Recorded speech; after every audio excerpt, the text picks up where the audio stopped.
परमात्मा की शरण में पहुंचना। किसी मंदिर के दरवाजे पर लिखा था आपका मन गंदा है। यदि आपका मन गंदा है, आपने पाप करा हो, छल करा हो, कपट करा हो, बेईमानी करी हो, प्रपंच करा हो, चाहे आप कितने भी गंदे हो, तो मंदिर जरूर जाइए।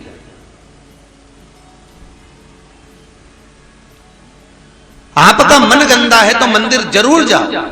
लोग कहते हैं मैं गंदा हूं, मेरा मन गंदा है तो मंदिर जाने का नहीं करता। मन गंदा हो, आप काम, लोभ, विषय, वासना, आसक्ति, तृष्णा में कितने भी समाहित हो गए हो तो भी मंदिर जरूर जाओ। तो एक बैनर पर, एक प्लेट पर ऐसा लिखा हुआ था कि आपका मन अगर गंदा है तो मंदिर जरूर जाना। पर सोचने वाली बात है कि इसका मतलब क्या है। उसका केवल एक सार तत्व है कि जब बच्चा कीचड़ में गिरता है, जब बच्चा गंदगी में पड़ता है, जब बच्चे के कपड़े गंदे हो जाते हैं, शरीर गंदा हो जाता है, तो उसको पड़ोसन नहीं संवारती, उसको कोई रिश्तेदार नहीं उठाता, उसको कोई पड़ोसी गोद में नहीं लेता। उसको अगर गोद में कोई लेता है तो या तो माँ लेगी या बाप लेगा, उसका पिता, उसकी माता। उसी तरह आप यदि मन गंदा भी हो गया तो मंदिर जरूर जाना, क्योंकि वो जगत का बाप आपको गले जरूर लगाएगा, ये पक्का है।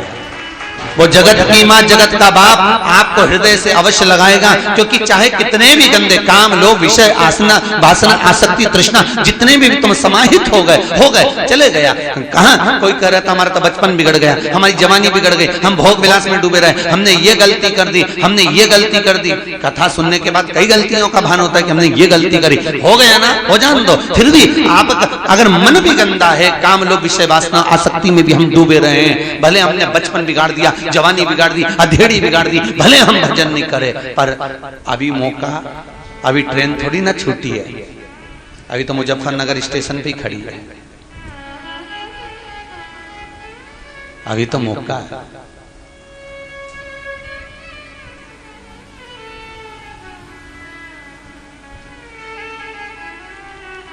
अच्छा ईमानदारी से बोलो, स्टेशन पर उतरते समय आप स्वयं पहले उतरते हो कि सामान पहले उतारते हो? जम के बोलो। सामान उतारते हो, पहले पूरा सामान बाहर, फिर अपन बाहर। कितनी ज्ञान की बातें हैं कि मंजिल पर पहुंचना है और मंजिल का स्टेशन आ चुका है, सबसे पहले आपने सामान बाहर फेंका, उसके बाद आप उतरे हो।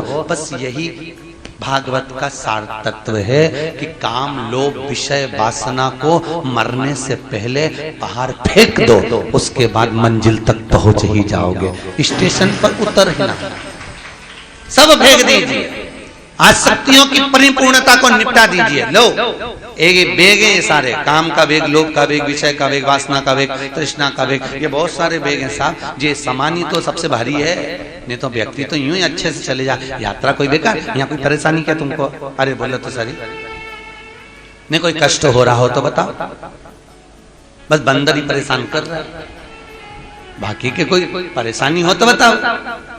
अरे बोलो तो सही, नहीं है ना कोई परेशानी, भोजन में कोई परेशानी नहीं। सबसे ज्यादा तकलीफ कब होती है? बस वो स्टेशन पे उतरते और चढ़ते। ये सामान जो है ना, बस सबसे ज्यादा उलझन ये सामान से है। काम, लोभ, विषय, वासना, तृष्णा, आसक्ति, ये सामान से सबसे ज्यादा तकलीफ है। नहीं तो लीला भाई तू तो एक नंबर की है, तू कहीं बुरी तुम नहीं हो, तुम्हारी ये आसक्ति, ये तृष्णा, ये लोभ, ये विषय, ये वासना, ये हमारे बेग जो है ये हमको कष्ट प्रदान कर देते हैं। और हम सामान रखते हैं किसी बेग में और ढूंढते हैं किसी बेग में, और घंटों निकल जाता है, बाद में वही सामान बाहर पड़ा हुआ मिल जाता है। बस यही है, आसक्ति के बेग में काम को ढूंढ रहे हैं और काम के बेग में आसक्ति को ढूंढ रहे हैं। आसक्ति में लोभ को ढूंढा जा रहा है, लोभ से विषय में ढूंढा जा रहा है। और हम ढूंढने में सारा फैला लेते, इतना फैलाते हैं कि पूरा, किसी की तो आदत रहती है जब तक वो पूरा फैला रहा नहीं फैला रहा, उसके कमरे में मजे ही आनंद।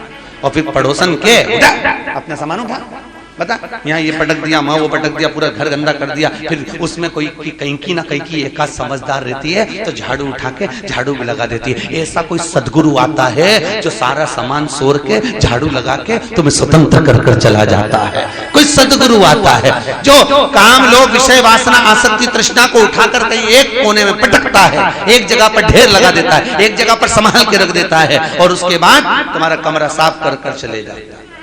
आसक्तियों से परे ढूंढो,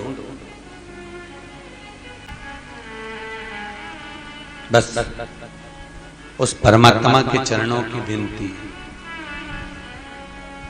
महाराज, राजा बलि के दरवाजे पर वामन भगवान 3 पग भूमि मांगने के लिए खड़े हैं। कितनी पग? 3 पग। भाग्य देखना कितना किस्मत वाला है। कौन? राजा बलि। उसके भाग्य के बराबर दुनिया में किसी का भाग्य नहीं हो सकता साहब।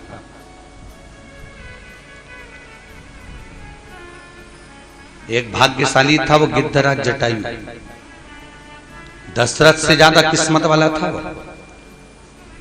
राजा दशरथ से ज्यादा किस्मत वाला गिद्धराज जटायु। भीष्म पितामह से ज्यादा किस्मत वाला वो गिद्धराज जटायु।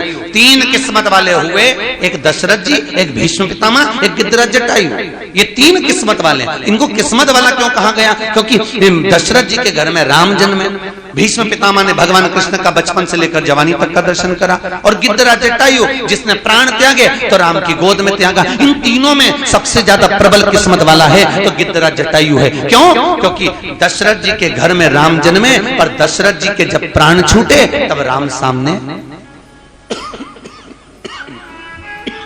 नहीं, राम सामने नहीं। भीष्म पितामह जिसने भगवान कृष्ण का बचपन से लेकर जवानी तक का दर्शन किया, पर जब प्राणों को त्यागा तो कृष्ण सामने नहीं थे। पर गिद्धराज जटायु जिसने जीवन भर मांस खाया, पर जब प्राणों को त्यागा तो राम को सामने पाया। बस ऐसा ही हमारा जीवन हो। बचपन गया जाने दो, जवानी गई जाने दो, अधेड़ी गई जाने दो, पर बुढ़ापा मत बिगड़ने देना। बुढ़ापा आता है तो गवर्नमेंट भी रिटायर कर देता है, जाओ रे अब तो जिंदगी संवार लो। गवर्नमेंट भी रिटायर कर देती है। क्या कहती है? अभी तक तुमने जो कमाया वो परिवार के लिए, अभी तक तुमने जो किया वो तुम्हारे परिवार के लिए, अभी तक जो तुमने किया वो तुम्हारे कुटुंब के लिए। अब 60 के हो गए, 40 वर्ष तुम्हारे पास में दे रहे हैं, आधे से ज्यादा उम्र तुम्हारी खप गई, केवल 40 वर्ष। जाओ अब थोड़ा जाकर भगवान का भजन करना। अभी तक परिवार के लिए करा, अब अपने इस आत्म कल्याण के लिए करना। तो गवर्नमेंट भी रिटायर कर देती है, चले जाओ अब जाओ। पर कई लोग ऐसे होते हैं कि रिटायरमेंट मिलने के बाद में भी दूसरी जॉब ढूंढते हैं। कई ऐसे होते हैं जो दूसरी जॉब ढूंढते हैं।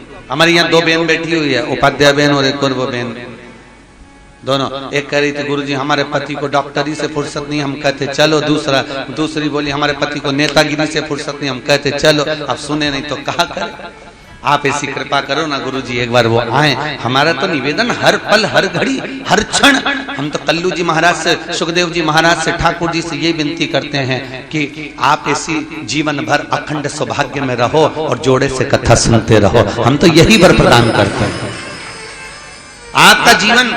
पर एक बात है, सत्य कहूं ईमानदारी से, वो भले डॉक्टरी कर रहे हो, भले वो नेतागिरी कर रहे हो, पर उनका मन कितना पवित्र होगा जो आप दोनों को यहाँ कथा में भेज दिए हैं। ये सोचिए आप, उनका मन कितना पवित्र होगा, उनका विश्वास, उनकी दृढ़ता कितनी प्रखर होगी, जो अपनी धर्म पत्नियों को, कई पति लोग आ गए, कई पत्नियां आ गई, नहीं आ पाया कोई, होता है। पर ये तो सोचो कि भाव कितना शुद्ध हो, निर्मल कर।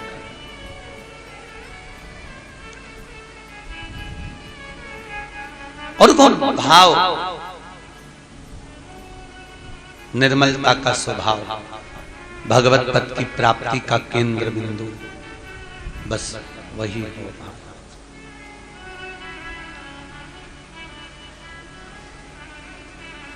भगवत तत्व की शरणागति का जो भाव है वो भक्ति का प्रतिबिंब है, भक्ति का, और भक्ति के प्रतिबिंब में भगवत तत्व की प्राप्ति का एक साधन।